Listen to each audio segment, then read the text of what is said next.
Domani saremo all'incontro col prefetto che ha risposto positivamente alla nostra richiesta. L'11 marzo andremo in consiglio regionale. Non possiamo più ascoltare parole di cordoglio, parole di attenzione nei confronti del lavoro quando ci sono gli incidenti mortali, quando lavoratrici e lavoratori muoiono al lavoro. 2 incidenti mortali solo nell'ultimo mese nella nostra provincia. Venezia maglia nera che non riesce a garantire salute e sicurezza nei posti di lavoro. Come sindacato, come CGIL non abbiamo alcuna intenzione di stare a guardare.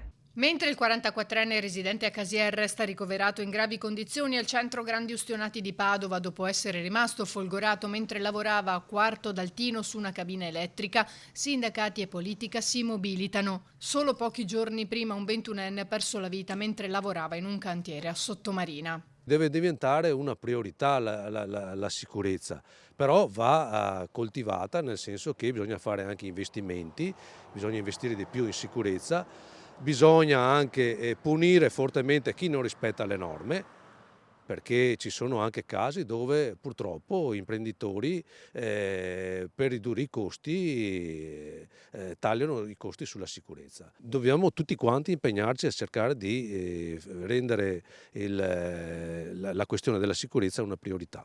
Intanto la Regione annuncia che è pronto e andrà in giunta la prossima settimana il nuovo piano strategico regionale del Veneto per la salute e la sicurezza sul lavoro, risultato di un'attività di approfondimento svolta sia con le parti datoriali che con i sindacati, al fine di predisporre un documento condiviso che in continuità con i piani strategici degli anni scorsi metta in primo piano la sicurezza sui luoghi di lavoro.